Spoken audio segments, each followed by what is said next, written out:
Good morning and welcome to path of evolution. આપણે ભગવદ્ ગીતા અધ્યાય 3 ઉપર ચિંતન કરી રહ્યા છીએ. છેલ્લે અર્જુનજીએ પ્રશ્ન પૂછ્યો કે ભગવાન, આ જે માણસ છે એ જાણી જોઈને પાપ કેમ કરે છે? એને ખબર છે કે આ વસ્તુ પાપ છે, છતાં એમાં ખેંચાય કેમ જાય છે? કોણ કરાવે છે? બીજા શબ્દમાં સાચા અર્થમાં પૂછીએ તો પ્રશ્ન કેવો છે? કોણ કરાવે છે? ત્યારે ભગવાને જવાબ આપ્યો કે રજોગુણમાંથી ઊભી થયેલું. કેમ રજોગુણ શબ્દ વાપર્યો? તમોગુણ તો રજો કરતા બી ખરાબ છે. યસ, તમોગુણ બી ખરાબ છે. પરંતુ આ જે આખી દુનિયાને જે કોમ્પ્લેક્સ બનાવી, તમે વિચારો, આખી દુનિયાને જે કોમ્પ્લેક્સ બનાવી, આપણું પોતાનું જીવન વિચારો કે આજથી લગભગ 60-70 વર્ષ પહેલા આપણા બાપ દાદાઓ જે જીવન જીવતા હતા એ કેટલું સરળ હતું. ન તો મોબાઈલ, નથી ઇન્ટરનેટ, નતા એટલા પ્લેન, ખ્યાલ એટલે કોઈ દોડાદોડી નહોતી, નતા બાઇક, નથી ગાડીઓ. આજે 70-80 વર્ષ પહેલાનો વિચાર કરો તો આ બધી કોઈ વસ્તુ હતી જ નહીં. ક્યાંક જવું હોય તો રેલવેનો આધાર લેવો પડે, અને ક્યાંક ક્યાંક ગાડીઓ હતી. બરાબર, એ તો આપણા નસીબમાં હોય નહીં. ક્યાંક મોટા શહેરમાં નીકળીએ કદાચ જોવા મળે. અને એ વખતે તો એવું કહેવાતું કે ગામમાંથી બોમ્બે કદાચ કોઈક એક જણે જોયું હોય, બહુ મોટી બાબત. અમદાવાદ પણ કોઈક એક જણ ગયેલું હોય કે 2-4 જણ જેલા હોય, બસ ધેટ્સ ઓલ. આજે લોકો ગામની અંદર શાંતિથી સુખેથી રહેતા હતા. શાંતિ હતી, તૃપ્તિ હતી, સંતોષ હતો.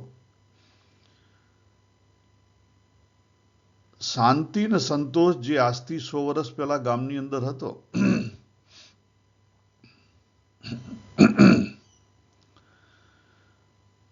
હું મારો પોતાનો વિચાર કરું તો આજથી જ્યારે હું નાનો હતો, એટલે કે 50-55 વર્ષ પહેલા અમારા ગામની અંદર એટલી શાંતિ હતી કે ના પૂછો વાત. કોઈ દોડાદોડી નહીં, માણસો શાંતિથી જીવતા હતા, બધું શાંતિથી ચાલ્યા કરતું હતું.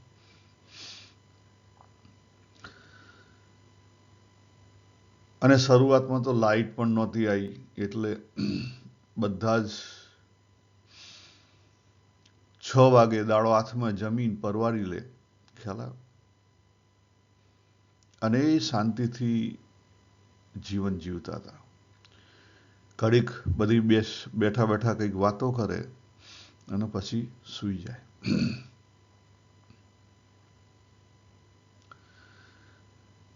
લાઇટ નહોતી, તમે લાઇટમાં કામ શું કરવાના? તમે કયું ટીવી જોવાના? ટીવી જ નહોતું, એટલે શાંતિથી લોકો સૂઈ શકતા હતા. અને સવારે વહેલા જ્યારે પ્રકાશ થાય થોડોક, એ વખતે ઉઠી જાય અંધારે અંધારે, અને એનો ફર્સ્ટ ક્લાસ ઉપયોગ કરી લેતા હતા.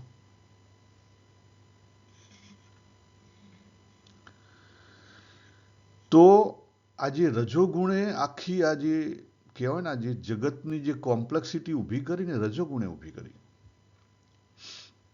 તમોગુણ છે ને ખરાબ છે, ચોક્કસ ખરાબ છે.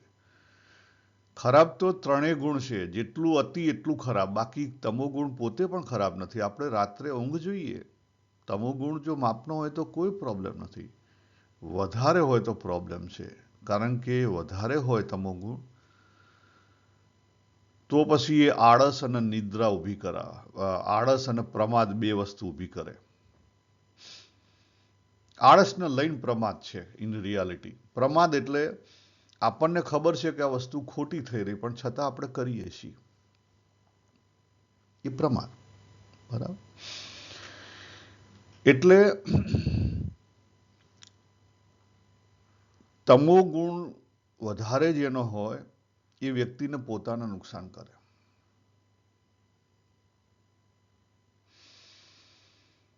સત્વગુણ જેનો વધારે પડતો સત્વગુણ એકલો હોય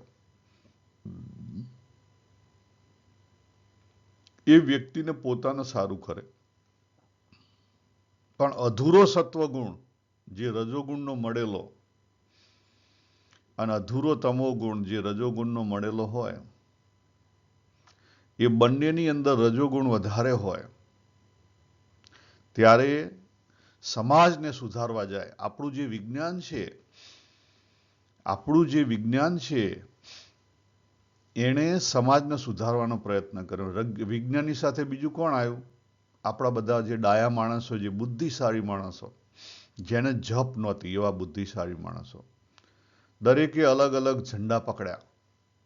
કોકે પૈસા કમાવાનો ઝંડો પકડ્યો, કોકે સત્તા કરવાનો, પોલિટિક્સ, સત્તાનો ઝંડો પકડ્યો, કોકે રિલિજિયસ સંસ્થાનો ઝંડો પકડ્યો અને કોકે એનજીઓનો ઝંડો પકડ્યો. આ બધા અલગ અલગ ઝંડા પકડીને નીકળી પડ્યા મેદાનમાં. કેમ? પોતાની ખુજલી હોય પૂરી તો કરવી પડે ને. તો બાબુ કાકા તમે અત્યારે શું કરો છો? મારી ખુજલી પૂરી કરું છું. યસ.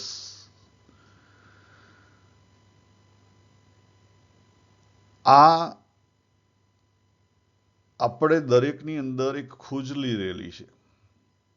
આપણા દરેકની અંદર એક ખુજલી રહેલી છે. એને જો ઓળખવામાં ના આવે તો એ મુશ્કેલી ઊભી કરે. એટલે રજોગુણ જેની અંદર વધારે રહેલો છે એની અંદર પણ બરાબરની ખુજલી રહેલી છે. એને ખણ્યા વગર ચાલે નહીં, ઉધામા કર્યા વગર ચાલે નહીં. એ ઝપીને બેસી ના શકે. એ શરૂઆતથી જ કૂદકા મારતો હોય. પેલા સાબુદ્દીન રાઠોડ કહે ને એવી રીતે, દેશ કો બદલ ડાલો, સમાજ કો બદલ ડાલો.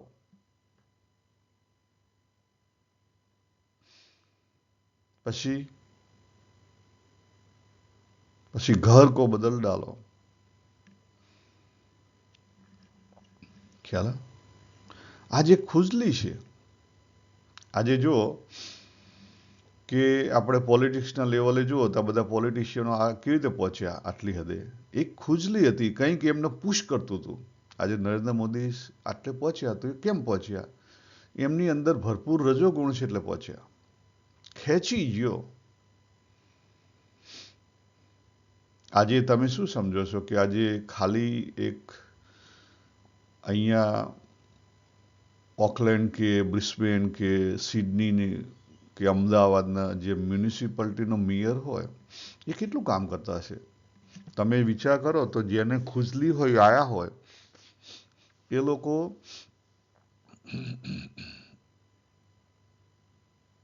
16 થી 18 કલાક કામ કરતા હોય. માત્ર ઊંઘ સિવાય બધું કામ એ જ કરતા હોય. તમે કહેતા હશો ગો એ તો દેખાડે તો છે કે નરેન્દ્ર મોદી સાહેબ મેડિટેશન કરતા બતાવ્યા. એ તો દેખાડે મેડિટેશન, અંદર ફરતું હોય. ચેક કરો, તમારે નહીં ફરતું. મારે પોતાને, હું મારી વાત કરું તો જોબનો એક પ્રોજેક્ટ લીધેલો હોય તો બહાર વોક કરવા જતા હોય તો એ જોબનો પ્રોજેક્ટ અંદર ફરતો હોય.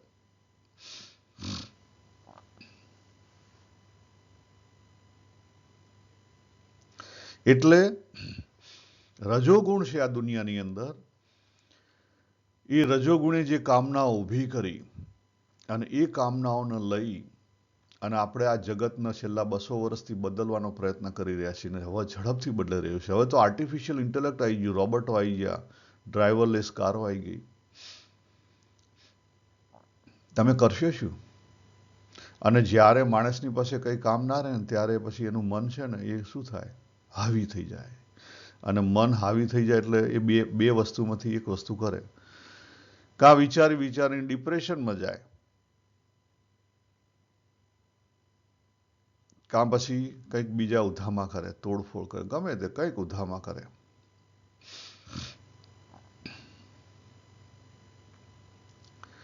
એટલે આપણે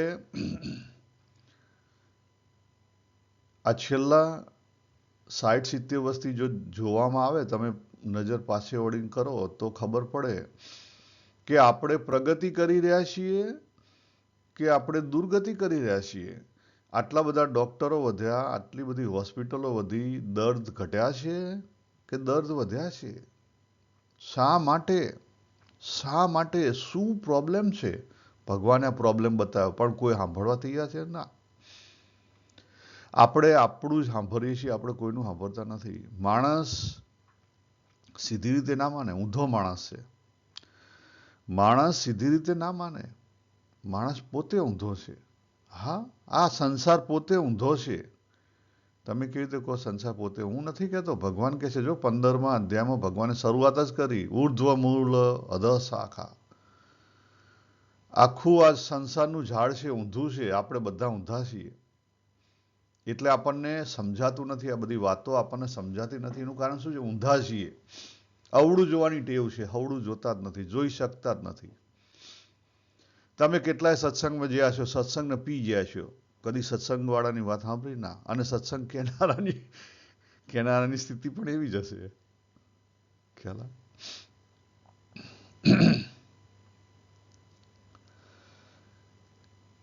એટલે જ્યાં સુધી આપણે આપણા પોતાના અનુભવોથી બગડ્યા છીએ અને અનુભવોથી બહાર ના નીકળીએ ત્યાં સુધી આપણને કોઈ સુધારી ના શકે. હું ના સુધારી કહું, કોઈ ના સુધારી શકે.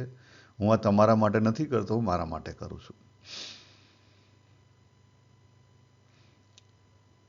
કારણ કે મારી અંદર રહેલી એનર્જીનો ફ્લો એવી જગ્યાએ વહેવો જોઈએ કે જે મને હર્ટ ના કરે, દુનિયાને હર્ટ ના કરે. આ બે વસ્તુ અગત્યની છે. મને હર્ટ ના કરે પણ દુનિયાને હર્ટ ના કરે. જો દુનિયાને હર્ટ કરવાની કામના હશે, દ્વેષ હશે, તો રાગ આવશે. રાગ કદાપી જશે નહીં, યાદ રાખો. અને રાગ હશે તો દ્વેષ આવશે, એ કદાપી નહીં જાય. આ બે વસ્તુ એકબીજાના ઉપર આધારિત છે, સાથે ચાલે છે. આખો દિવસ હું કામ કરીશ તો રાત્રે મને ઊંઘ આવશે, એ સાથે ચાલે છે. એક અંત કરો એટલે બીજું અંત થઈ જાય.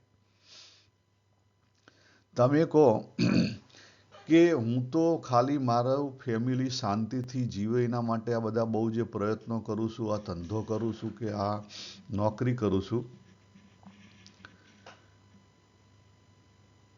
એમાં બીજાને શું પ્રોબ્લેમ?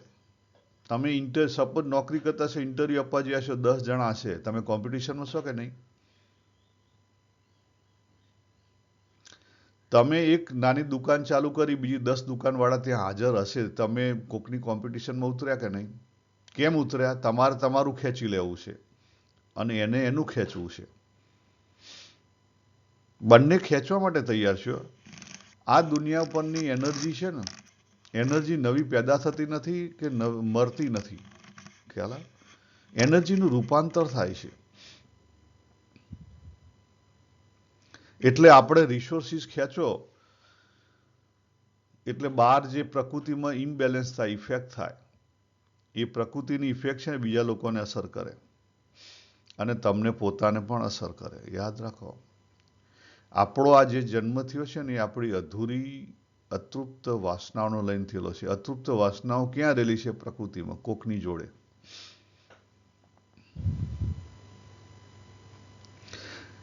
આ થોડુંક સમજવાની જરૂર છે.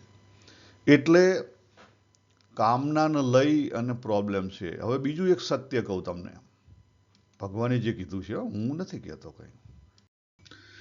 ભગવાને બહુ સરસ એક્ઝામ્પલો આપ્યા કે જેમ બસ 3-4 એક્ઝામ્પલ આપ્યા. અગ્નિ છે એ પેલી એની રાખ હોય એનાથી ઢંકાયેલો હોય. દર્પણ છે મેલથી ઢંકાયેલું હોય, બરાબર, ને ગર્ભ છે એના આવરણથી ઢંકાયેલો હોય. આ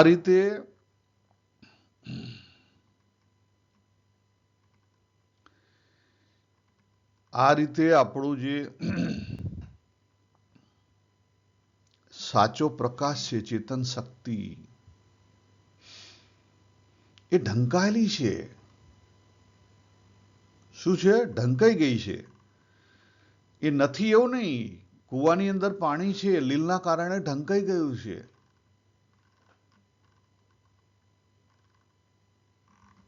આ વસ્તુ ભૂલી જવાય છે આપણે.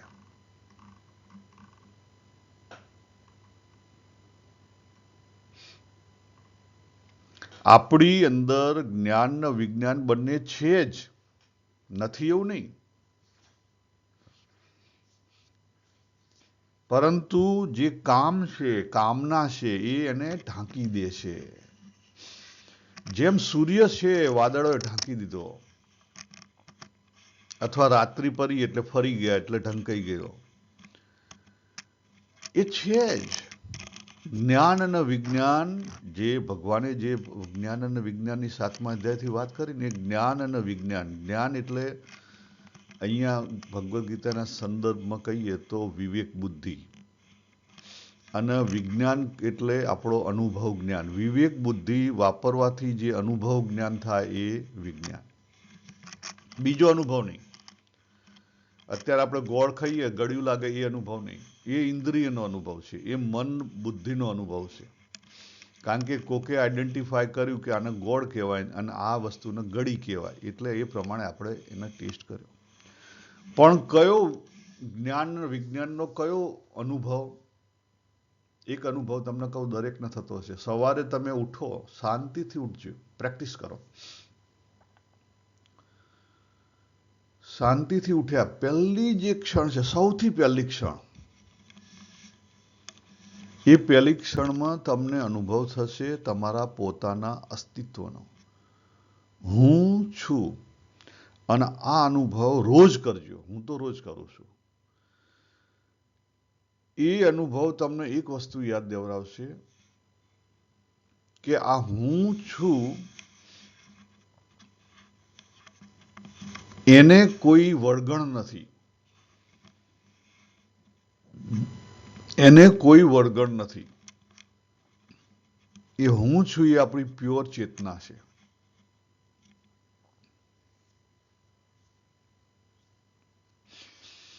આ હું છું નો અનુભવ છે એ પ્યોર ચેતના છે. અને પ્યોર ચેતનાને લઈ અને આપણે જાગ્યા કહેતા આપણે આપણા જે ટૂલ્સ છે, ટૂલ્સ કામ કર્યું. દાખલા તરીકે અહીંયા ઇલેક્ટ્રિસિટી છે, પરંતુ પંખો નથી તો હવા ક્યાંથી આવે? ના આવે. અને પંખો છે પણ સ્વિચ નથી પાડી તો હવા ક્યાંથી આવે? ના આવે. એ જ રીતે ચિત્ત જળ ગ્રંથિ બે જોડાણા અને બાબુ બન્યો. એટલે બાબુ જ્યાં સુધી જાગ્રત બાબુ છે, સ્વિચ પાડેલી છે, ત્યાં સુધી એ પંખો ફરવાનો, એને ખબર પડવાની. પણ એ તાદાત્મ્ય ખોટું છે? તાદાત્મ્ય ખોટું નથી. તાદાત્મ્યને લઈ અને જે અજ્ઞાન ઊભું થયું છે એ ખોટું છે. તાદાત્મ્ય ખોટું નથી. આપણે દેહ ધરીને આ લોકમાં એ ખોટા છીએ? ના, ખોટા નથી. એ સારા માટે છે. પણ એના કારણે જે બાકી બધી કામનાઓ ઊભી થઈ ને એ પ્રોબ્લેમ છે. એટલે ભગવાને જો બહુ જે પોઈન્ટ અહીં આપ્યો છે કે આપણું જ્ઞાન અને વિજ્ઞાન કઈ જતું નથી રહેતું, આપણે તો એના જ છીએ. પછી ભગવાને શું કીધું? ભગવાને આજે કામના કઈ કઈ જગ્યાએ રહેશે એની વાત કરી. અને ભગવાને પછી વાત કરી કે આ જે કામના છે એને તું બળપૂર્વક આ કામનાને મારી નાખ. જો મારી નાખ એટલે કાયમ માટે એને લીન કરી દે. કેવી રીતે લીન કરાય? તો આ બે વસ્તુ જ છે, જ્ઞાન અને વિજ્ઞાનથી લીન થાય, બીજા કશાથી લીન થાય નહીં. પણ એના માટે શું પ્રોબ્લેમ છે? જો પહેલી વસ્તુ શું કરવાની છે? મેક શ્યોર તમે ઇન્દ્રિયોથી અને મન બુદ્ધિથી એ કામનાઓમાં તમે આવો નહીં. એમાંથી કાઢો. પહેલા ઇન્દ્રિયમાં હોય કામના કાઢો, મનમાં હોય કાઢો, બુદ્ધિમાં હોય કાઢો, તો ધીરે ધીરે કામના જશે, એકદમ નહીં જાય. અને એ પાછી પરિસ્થિતિ આવશે એટલે ઊભી થશે. સૂઈ ગયેલી કામના પરિસ્થિતિ આવે એટલે ઊભી થાય. એટલે સૂઈ પણ ના જાય એનું ધ્યાન રાખજો. સૂઈ ગયેલી કામના છે ને પછી પરિસ્થિતિ આવે એટલે ઊભી થાય. આપણે સારા માણસો હોઈએ ને એને કામના મોટા ભાગે કેવી હોય? સૂઈ ગયેલી હોય. પરિસ્થિતિ આવે એટલે ઊભી થાય, દેખાય નહીં. હવે ભગવાન છેલ્લે 42 અને 43માં બહુ સરસ વાત કરે છે. આ બંને શ્લોકનું આપણે આજે ભાષાંતર જોઈએ અને થોડુંક એને સમજવાનો પ્રયત્ન કરીએ. બાકીની વસ્તુ આપણે પછી સમજીશું એની ડિટેલ. પહેલી વસ્તુ ભગવાન શું કહે છે કે જે કંઈ ઇન્દ્રિયના વિષય છે, જે કોઈ ઇન્દ્રિયના વિષય છે એનાથી પર ઇન્દ્રિયો છે. તમે જો આપણી આંખ છે, આંખના કેટલા બધા વિષય છે, કેટલા બધા કલર છે, કેટલી બધી વસ્તુ જોઈ શકે છે. બરાબર. એટલે આંખ કેવી કહેવાય? આંખ ઇન્દ્રિય એ વિષયો જે બધા છે, બહારના ચિત્રો છે, એના કરતાં કેવી કહેવાય? શ્રેષ્ઠ કહેવાય. આપણે અહીંયા ભગવાન શું બતાવે છે? Power presidency. આપણે પાવર પ્રેસિડેન્સી એટલે સરપંચની ઉપર તાલુકાવાળો કહેવાય, તાલુકાની ઉપર જિલ્લાવાળો કહેવાય, જિલ્લાવાળા ઉપર સ્ટેટવાળો કહેવાય, સ્ટેટ ઉપર ફેડરલ કહેવાય એટલે દિલ્હીની સરકાર. બરાબર. અથવા અહીંયા ફેડરલ ઓસ્ટ્રેલિયામાં. અને એમાં પછી પ્રાઇમ મિનિસ્ટર, પછી એની ઉપર પ્રેસિડેન્ટ. બરાબર. આ બધી હૈરાચી છે. આપણે જોબમાં પણ હોય છે ને કે જુનિયર હોય, જુનિયરની ઉપર સિનિયર હોય, ને સિનિયરની ઉપર પછી સિનિયરનો સિનિયર હોય, મેનેજર હોય. આ બધા જે પાવર પ્રેસિડેન્સી છે ને, એ પાવર પ્રેસિડેન્સી અહીંયા ભગવાન આપણને સમજાવે છે કે ઇન્દ્રિયોના વિષયોથી ઇન્દ્રિયો શ્રેષ્ઠ છે. શ્રેષ્ઠ એટલે પહેલી વસ્તુ શ્રેષ્ઠ એટલે શ્રેષ્ઠ, સારું. બરાબર. બીજી વસ્તુ શ્રેષ્ઠ એટલે પાવરફુલ, બળ, સબળ. ત્રીજી વસ્તુ શ્રેષ્ઠ એટલે પ્રકાશક. એ લોકો કરતાં વધારે પ્રકાશક છે, પોતે પ્રકાશ પાડી શકે છે. ત્રીજી વસ્તુ શ્રેષ્ઠ એટલે વ્યાપક, એના કરતાં વધારે વ્યાપક છે. આપણે અત્યારે તમે બેઠા હો તો ઘરની અંદર તમે જે એક પદાર્થ જોઈ રહ્યા છો કે સામે ફ્રીજ પડ્યું છે, તો ફ્રીજ આપણી આંખ છે એ ફ્રીજ કરતાં ઘણી બધી મોટી છે, ઘણી બધી વસ્તુઓ જોઈ શકે છે, ફ્રીજને પ્રકાશ કરી શકે છે. ફ્રીજની પોતાની પાસે પ્રકાશક શક્તિ નથી. ખ્યાલ? ફ્રીજની પાસે વ્યાપક શક્તિ નથી. એનું તો જે સ્થૂળ લિમિટેશન છે એટલું જ છે. પણ આપણી આંખની પાસે વ્યાપક શક્તિ છે. ફ્રીજની સાથે આમ રૂમમાં નજર કરીએ તો બીજી સાથે ઘણી બધી વસ્તુ દેખાઈ શકે. અને સૂક્ષ્મ, કેટલી સૂક્ષ્મ એનાથી નાની છે ને. ઇન્દ્રિયો કરતા મન પર છે. પર એટલે શ્રેષ્ઠ, સબળ, પ્રકાશક, વ્યાપક અને સૂક્ષ્મ. આટલી વસ્તુ યાદ રાખો. જે પર શબ્દ ભગવાને અહીંયા વાપર્યો છે એટલે શ્રેષ્ઠ, સબળ, પ્રકાશક, વ્યાપક અને સૂક્ષ્મ. એટલે એનાથી ચડિયાતું, એના કરતા પાવરફુલ. ખ્યાલ? આટલું શબ્દ યાદ રાખો. ઇન્દ્રિયોથી પર મન છે, મન કરતા પર બુદ્ધિ છે, અને જે બુદ્ધિ છે એનાથી પણ પર કામ છે. જો ભગવાને આ સ્ટેટમેન્ટ આપ્યું, આ વસ્તુ આપણે ભૂલી જઈએ છીએ.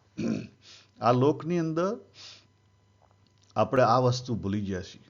અને તમને લગભગ કોઈ સત્સંગની અંદર આ પોઈન્ટ નહીં સમજાવે.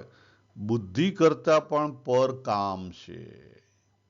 તો પછી અહીંયા પ્રશ્ન, મોટામાં મોટો એક પ્રશ્ન થાય કે આપણો જે અહંકાર છે, આપણું જે જ્ઞાન છે, આ દેહનું જ્ઞાન, એ બુદ્ધિ સુધી છે, બુદ્ધિ દ્વારા પ્રકાશિત થાય છે. બરાબર. તો આપણો અહંકાર એ કામ છે. તે કામ ઉપર બુદ્ધિથી કેવી રીતે વિજય કરી શકાય?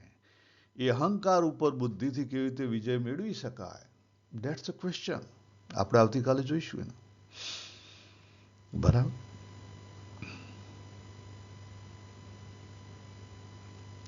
અત્યારે મેં એક તો જવાબ આપી દીધો. હવે આગળ જ આપણે જે ડિસ્કશન કર્યું એમાં એક તો એનો એ જ જવાબ છે. આપણે જે પ્રયત્ન કરવાનો છે, આપણે જે પ્રયત્ન કરવાનો છે એ કયો પ્રયત્ન કરવાનો છે? પહેલો પ્રયત્ન એ કરવાનો છે કે આપણે આત્માને ઓળખીએ, નંબર 1.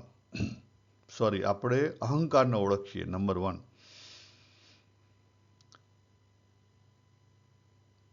નંબર 2, જે વાત કરીને આત્માને ઓળખીએ. બરાબર. એટલે અહંકાર એટલે કામના, કામ એને ઓળખીએ અને આત્માને પણ ઓળખીએ, આપણી ચેતન શક્તિને પણ ઓળખીએ. આને ઓળખ્યા પછી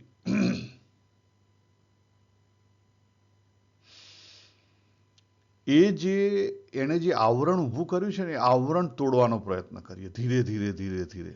આપણે બીજું કશું નહીં કરવાનું. એને જે આવરણ ઊભું કરેલું છે ને, ભગવાન જે 3 દ્રષ્ટાંત આપ્યા ને, એવું આવરણ ઊભું કરેલું છે.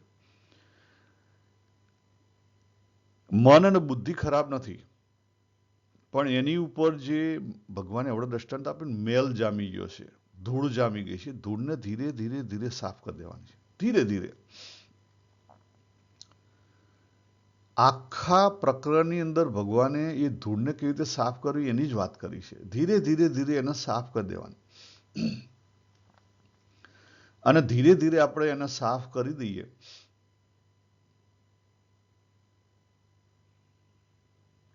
તો પછી એ જે ધૂળ છે જતી રહી છે. અને જે મન છે, આપણું બુદ્ધિ છે, બુદ્ધિ કેવી થઈ ગઈ, મન બુદ્ધિ કેવી થઈ ગઈ, આપણું માઇન્ડ અરીસા જેવું પ્યોર, ચોખ્ખું, ચોખ્ખા અરીસા જેવું. મેલા અરીસા જેવું નહીં, ચોખ્ખા અરીસા જેવું. ચોખ્ખો અરીસો થયો. એટલા માટે તો કોક પેલા સંગીતકારે વાત કરેલી છે ને, કોક ગીતકારે, તોરા મન દર્પણ કહેલાય, તોરા મન દર્પણ કહેલાય. આ મન જ દર્પણ છે.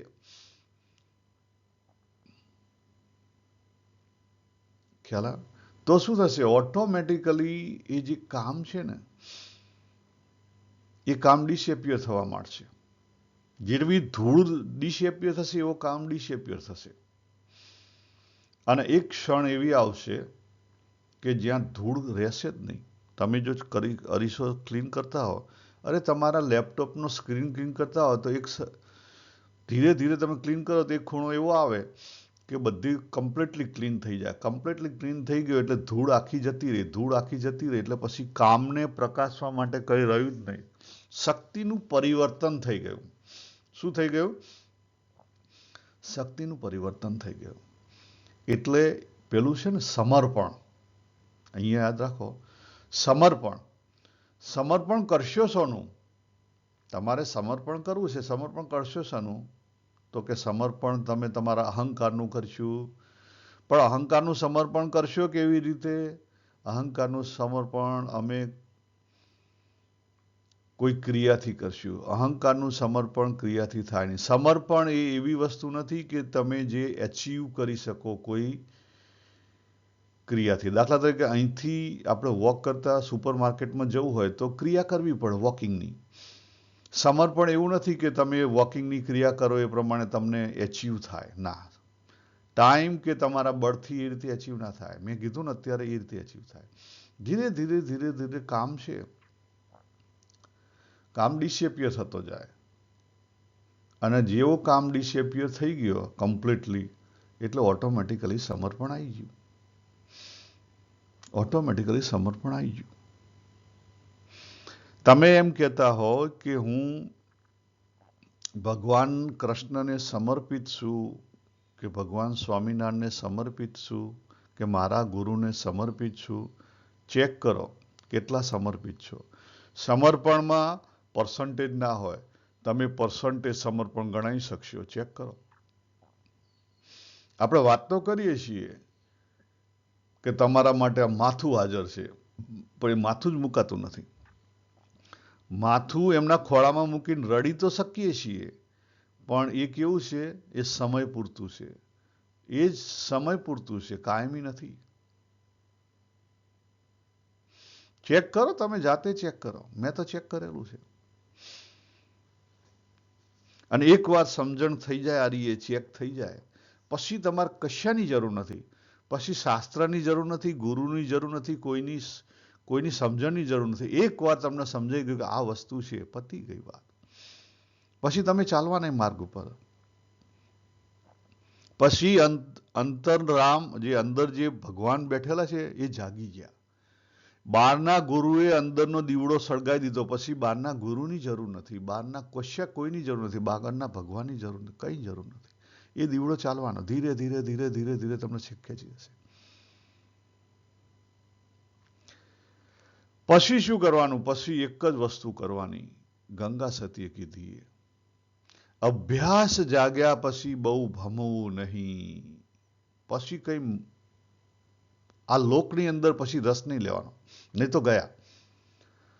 આ લોકની અંદર ફરી પછી રસ લીધો કે ઓહો હો હો હો, હું આ ગુરુના માટે આ મંદિર કરી નાખું ને આ કરી નાખું, પરી કરી નાખું, પતી જ્યું.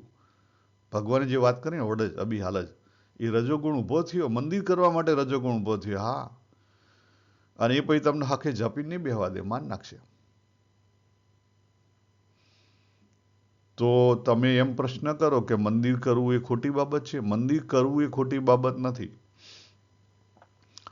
અંદરનું મંદિર પહેલા કરો, અંદરનું મંદિર થશે પછી બહારના મંદિરમાં તમે જોડાશો તો વાંધો નહીં આવે. અંદરનું મંદિર પહેલા નહીં થયું હોય તો બહારના મંદિરમાં વાંધો આવશે આવશે ને આવશે, 100% આવશે.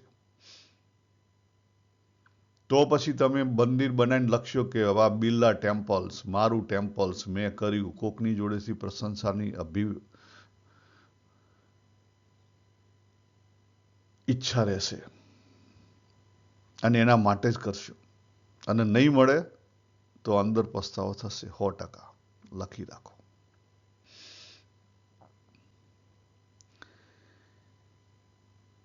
અને એ રીતે પણ તમે તમારું દબાવશો કે આપણે એના માટે થોડું કર્યું હતું, આપણે તો અક્ષરધામ માટે કર્યું હતું, બાપાને રાજી કરવા માટે કર્યું હતું, તો પણ એ પણ તમારી કામના છે. એ પણ તમારી કામના છે. તમારી પાસે પેલું કહેવાય ને, પેલું શિયાળને દ્રાક્ષ ના મળી એટલે શું કે ખાટી છે.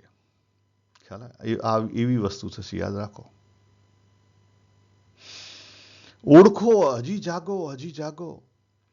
રજોગુણ છે, બહુ રજોગુણ છે, થોડોક કંટ્રોલ કરો, માપનો કરો, બેલેન્સ કરો. થોડોક તમોગુણ વધારો, થોડો સત્વગુણ વધારો, બેલેન્સ કરો. આ ત્રણે ત્રણ બેલેન્સ થશે તો તમારી જે વિવેક છે એ વિવેક કામ કરશે, નહીં તો વિવેક કામ નહીં કરી. જ્યાં સુધી આ ત્રણ ગુણની અંદર ઇમ્બેલેન્સ છે ત્યાં સુધી વિવેક કામ નહીં કરી શકે.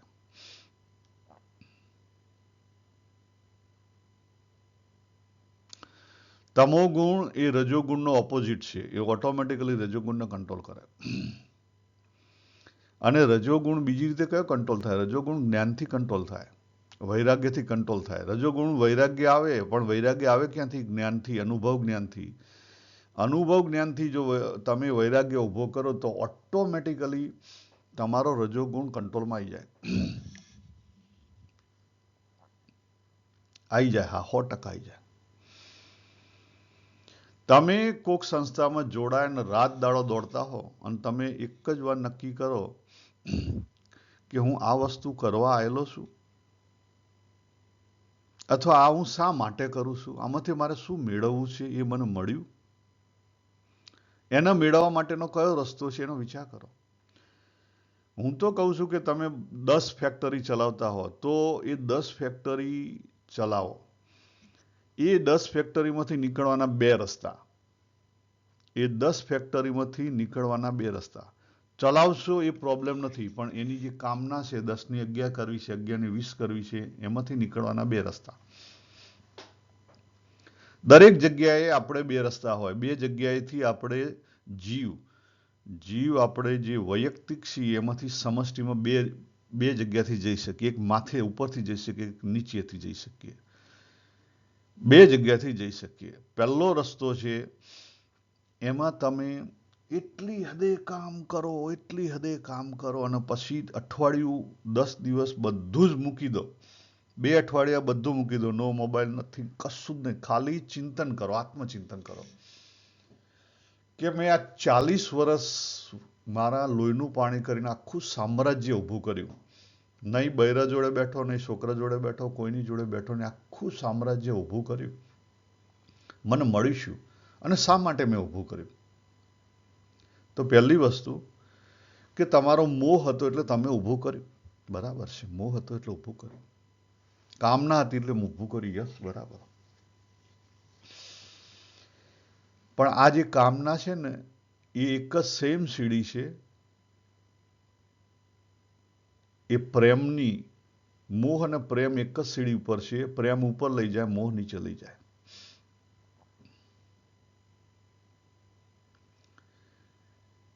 તો હવે શું? હવે તો સમય જતો રહ્યો, બધું જતું રહ્યું. મને મળ્યું શું? શાંતિ મળી, સંતોષ મળ્યો, સહજતા મળી, સરળતા મળી, તરલતા મળી, દિવ્યતા મળી? ના. તો પછી આ બધું શું થયું? ધૂળધાણી થયું. હવે નક્કી કરો, હવે કયો રસ્તો લેવો છે.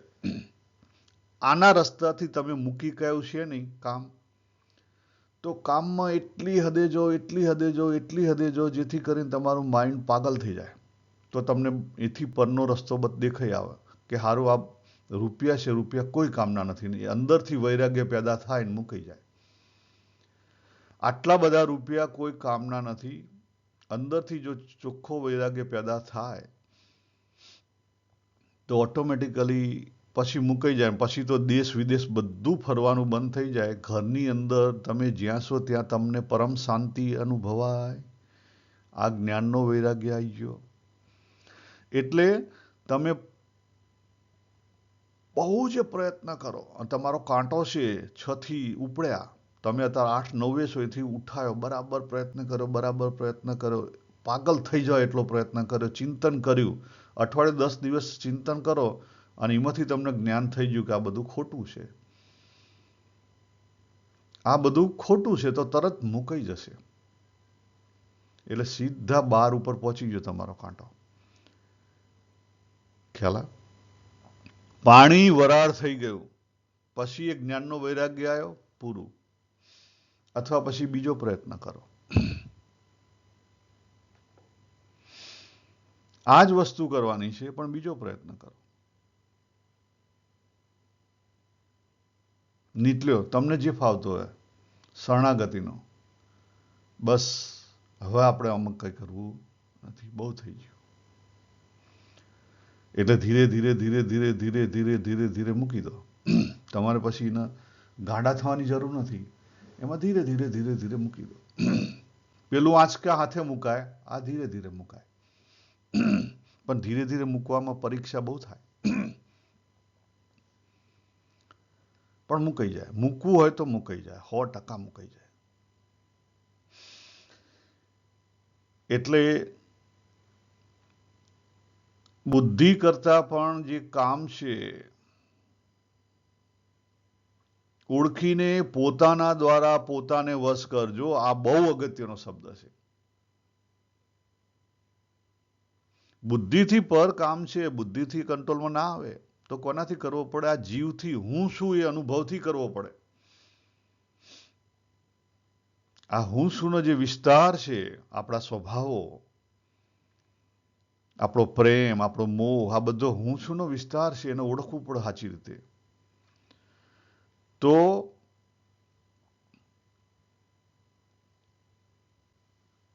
આત્માથી, એટલે જીવ, આપણો જે જીવ લેવલે આપણા જીવને બળ મળવું જોઈએ. જ્યાં સુધી જીવ બળ્યો નહીં થયો ત્યાં સુધી કંઈ કામ નહીં થાય. ત્યાં સુધી કંઈ કામ થાય નહીં. આ બહુ જ અગત્યની બાબત છે. જો અહીં આપણે બતાવ્યું છે, આ જીવ, આપણે કેટલી બધી જગ્યાએ વહેંચાયેલા છીએ. આ જે જીવ છે, એ જીવ એ પોતે જ કંટ્રોલ કરી શકે. પરાજીવ છે ને એ જ કંટ્રોલ કરી શકે. અપરાજીવની અંદર કામ રહેલો છે. અપરાજીવની અંદર કામ રહેલો છે. પરાજીવ છે એ પોતે, એ જે બુદ્ધિની અંદર વિવેક રહેલો છે ને એને જાગૃત કરી શકે. એને કનેક્શન છે અને એ પાવરફુલ છે. ઉપર સત્તાધારી બેઠો છે. ઉપર સત્તાધારી બેઠેલો છે. આપણે જોયું હતું કથા ઉપનિષદ. કથા ઉપનિષદના જે પહેલો અધ્યાય કે શું જે કહેતા હોય એમાં પાછા પેલા 3 ભાગ પાડેલા છે, બરાબર. એમાં ચોખ્ખી જે પેલા ચેરિયટની વાત કરેલી છે, બરાબર. એને આપણે પછી સમજીશું. પણ આજે આટલી વસ્તુ યાદ રાખો કે આ હૈરાચી છે. આ દેખાય ને હૈરાચી છે. આને સમજો. તમે બુદ્ધિથી કંટ્રોલ કરવા જશો તો નહીં થાય એકલો. ખાલી એકલા મનથી કંટ્રોલ કરવા જશો તો નહીં થાય. એકલા આઈ સેન્સથી કંટ્રોલ કરવા જશો તો નહીં થાય. એકલી ઇન્દ્રિયોથી કંટ્રોલ કરવા જશો તો નહીં થાય. જીવને આગળ લાવો, જીવને બળિયો કરો તો. અને આ બધા કાણા છે આપણા, દેખાય ને બધા અનેકતામાં વેચાઈ ગયા. શું છે? આપણા જીવના કાણા છે. જીવની જે ચેતન શક્તિ છે એના કાણા છે. એ કાણા બોરી નાખો તો પછી અંદર પાણી રહે તો પછી જીવ બળિયો થાય અને તો પછી એ કંટ્રોલ કરી શકે. આપણે અહીંયા પૂરું કરીએ. સર્વેને હરિઓમ તત્સત. હરિઓમ.